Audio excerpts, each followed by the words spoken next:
Welcome back to the third video. तो इस video में हम स्टार्ट करेंगे प्रश्न नंबर 24 से।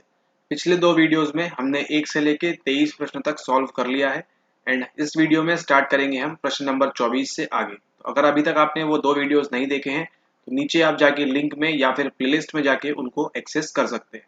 ऑलराइट, स्टार्ट करते हैं। वेशलर प्रौढ़ बुद्धि मापनी यानी कि वेशलर एडल्ट इंटेलिजेंस है ना, मापनी के 11 उप परीक्षण होते हैं। ठीक है, इसमें से क्या पूछ रहा है आपसे, 5 मौखिक हैं और 6 निष्पादन है, 6 मौखिक है और 5 निष्पादन है, 7 मौखिक और 4 निष्पादन और 4 मौखिक और 7 निष्पादन। ठीक है, तो करेक्ट आंसर है इसमें आपका ऑप्शन नंबर बी। ये हम सभी को मालूम है कि वेस्टर की जो इंटेलिजेंस स्केल है ना, इसके अंदर क्या है, हमारे पास 6 मौखिक हैं उप परीक्षण, ठीक है, और 5 निष्पादन के हैं। तो 6 + 5 = 11। ओके, तो वेस्टर के अंतर्गत option number B is the correct answer. अब देखते हैं अगला प्रश्न। अगला प्रश्न है प्रश्न नंबर 25। इसको आप कम से कम 2 से 5 बार सॉल्व कर चुके हैं हमारे ही वीडियो से। स्मृति प्रक्रियाओं का सही अनुक्रम क्या है? प्रश्न आपसे ये पूछना चाह रहा है कि स्मृति प्रक्रियाओं का सही सही अनुक्रम क्या है। नीचे दिए गए कूटों की सहायता से अपना उत्तर बताइए। ठीक है, सबसे पहले आपको दिया हुआ है कूट संकेतन, फिर दिया हुआ है संचयीकरण, फिर दिया है अवधान एंड देन फिर आपको दिया है प्रत्यानयन, है ना। यहाँ पे क्या है आपका एनकोडिंग, स्टोरेज, और यहाँ पे क्या है आपका अटेंशन। ठीक है, सबसे पहले क्या होगा आपका, क्या जाएगा, सबसे पहले जाएगा आपका अटेंशन, है ना। तो अवधान इज द फर्स्ट नंबर। तो आपको कहाँ दिख रहा है 3 सबसे पहले, ऑप्शन नंबर ए में या फिर ऑप्शन नंबर डी में। मतलब या तो ऑप्शन नंबर ए सही है या फिर option number D is the correct answer. ठीक है, तो आपको लगता है कि ऐसा कि अवधान के बाद क्या होना चाहिए, कूट संकेतन होना चाहिए, है ना। लेकिन सीधे सीधे स्टोरेज हो जाएगा क्या, उसका संचयीकरण हो जाएगा जब तक आप उसको कूट संकेतन एनकोडिंग नहीं करेंगे, तो ऐसा बिल्कुल नहीं होगा, है ना। तो इसके बाद कहाँ जाएंगे, 3 के बाद हम मूव करेंगे 1 के ऊपर। तो 3 के बाद 1 कहाँ दिख रहा है हमको, यहाँ पे भी नहीं दिख रहा है। तो ऑप्शन नंबर ए क्या हो गया हमारा 100% करेक्ट आंसर हो गया। ठीक है, 3 1 2 4 देन क्या होगा, अवधान में जाएंगे, फिर कूट संकेतन में जाएंगे, देन संचयीकरण में, और सबसे लास्ट में क्या होगा, प्रत्यानयन होगा। कभी कभी हो सकता है कि प्रश्न में आपसे ये पूछ ले कि सही अनुक्रम क्या है, इसको उल्टे परिप्रेक्ष्य में बताइए, है ना। तो फिर क्या होगा आपका 4 2 1 एंड 3। ओके, अब चलते हैं अगले प्रश्न के ऊपर। प्रश्न नंबर 26। इसको सॉल्व करेंगे आप खुद से। ठीक है, अपने आप इसको सॉल्व करिए। इसको ऑलरेडी आपको प्रीवियस ईयर क्वेश्चंस में आपको बताया हुआ है। सापेक्ष आकार क्या होता है, रेखिक परिप्रेक्ष्य क्या होता है, गति दिगंतराभास क्या होता है और रचना गुण प्रवणता क्या होता है। अगर इसमें आप एक को भी डिकोड कर लेंगे, है ना, तो क्या होगा, आपको आंसर मिल जाएगा। बस आपको वो सिलेक्ट करना है जो एक सिंगल दिया हो, डिकोड करना है। ठीक है, अगर आपको ये नहीं बन रहा है तो जाके प्रीवियस वीडियोस देख सकते हैं, वहां पे इसमें एक्सप्लेन किया हुआ है। ठीक है, ओके, अब चलते हैं हम अगले प्रश्न के ऊपर। प्रश्न नंबर 27 बात करता है अभिकथन ए की और कारण आर की। अभिकथन को पढ़ते हैं। बिडरमैन का रिकॉग्निशन बाय कंपोनेंट सिद्धांत बताता है। ठीक है, तो हमको मालूम ये पड़ गया कि बिडरमैन ने क्या बताया है, रिकॉग्निशन बाय कंपोनेंट सिद्धांत बताया है, थ्योरी बताई है, जिसके ये कहा गया है कि वस्तुओं को मूलभूत निर्माणकारी खंडों जैसे जियोन्स कहते हैं से संगठित समझे जा सकते हैं। ठीक है, तो ये करेक्ट है 100%। Option number A is the correct answer.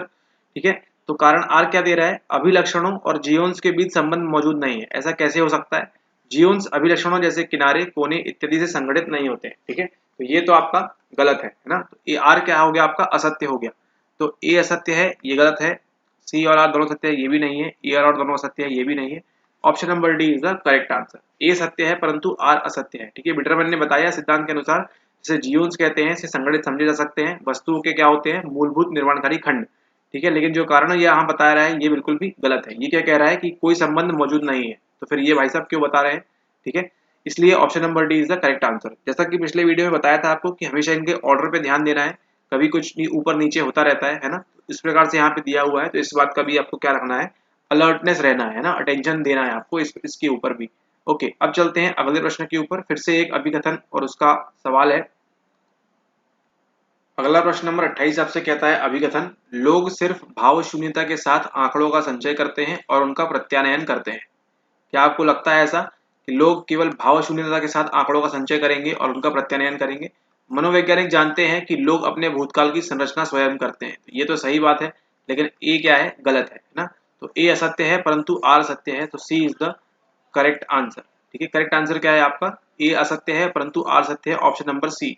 मनोवैज्ञानिकों को ये मालूम है कि जो लोग हैं अपने भूतकाल की संरचना स्वयं करते हैं, है ना, लेकिन जो लोग सिर्फ भाव शून्यता के साथ आंकड़ों का संचय करते हैं और उनका प्रत्यानयन करते हैं, ये बिल्कुल भी गलत बात है। तो option number C is the correct answer.